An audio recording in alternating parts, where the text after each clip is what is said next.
Pensioner hits out at SSEN rules which mean he could miss out on compensation despite 56-hour power cut. Title text: an error occurred. Please try again.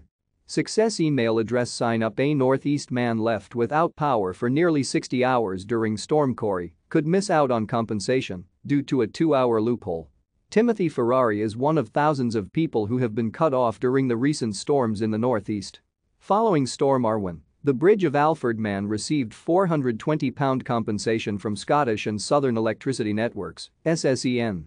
During Storm Corey, when the region was pummeled by 100 miles per hour winds, he again lost power for around 56 hours.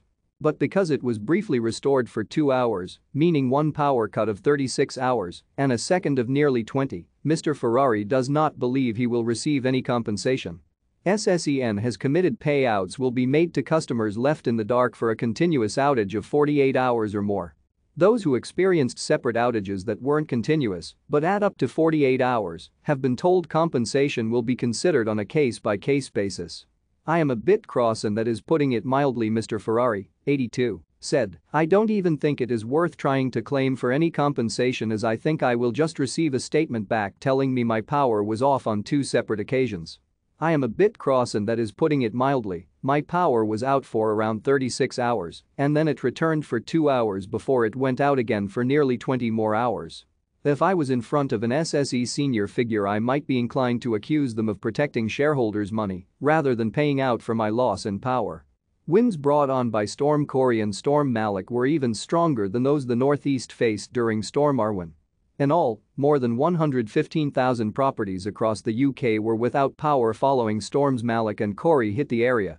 Communities were cut off and relied on hot food trucks and welfare centers to stay warm.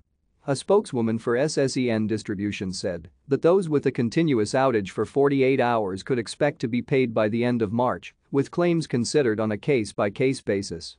Mr. Ferrari believes the rules about the continuity of the power cut should not matter if customers are left in the dark for extended periods of time. The way the power went out makes me wonder if they had turned it back on for a short spell on purpose before shutting it off again to get out of paying people compensation, he said. Last time during Storm Arwen, SSEN paid out to anyone who had lost power for more than 48 hours, and that has happened again, just with a short break in the middle.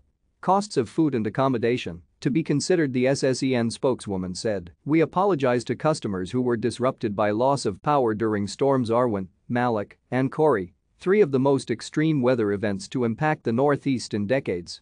There is an established, industry-wide process for determining the eligibility and amount of compensation due to customers impacted by severe weather. This statutory compensation is eligible to customers who have experienced a continuous outage of 48 hours or over and, for storms Malik and Corey, will be paid automatically by the end of March. We recognize there may be occasions where customers impacted by recent weather events do not meet the eligibility criteria for statutory compensation, and, on those occasions, any claims for reasonable costs for accommodation and meals will be assessed on a case-by-case basis. Progress for Arwen compensation. An Aberdeenshire councillor had previously called SSEN's handling of storm disruption across the region complacent and corrosive. Meanwhile, a Mearns councillor who has been chazzing up compensation for his constituents following Storm Arwen said he was pleased progress has been made. Lee Wilson has previously described SSEN's response to the storms as inadequate and hit out at the poor communication to residents, particularly those still pursuing a claim. However, he said these claims have now been processed and that some of the delays were down to customer records being out of date. Mr. Wilson added, much of Aberdeenshire is particularly rural, and many of those who were waiting for compensation claims to be processed were particularly vulnerable. It is, of course, a positive outcome that my constituents are now receiving their entitlement, but there is still a wider debate to be had for both the Scottish Government and the energy providers about how we fully prepare for storm disruption in the future, because if we can be certain of one thing, it's that these events will increase in frequency in the years to come. Think you could be eligible for compensation? Click here to find out how to claim.